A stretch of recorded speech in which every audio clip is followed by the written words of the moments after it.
has been robbed by.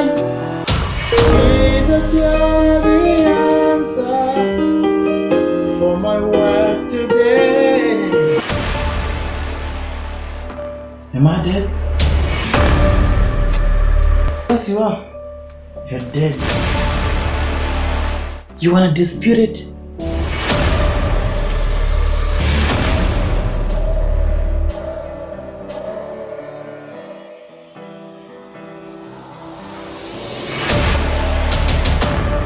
Bathing, sharing beans, drinking, fighting, killing each other, raping, fornicating, adultery.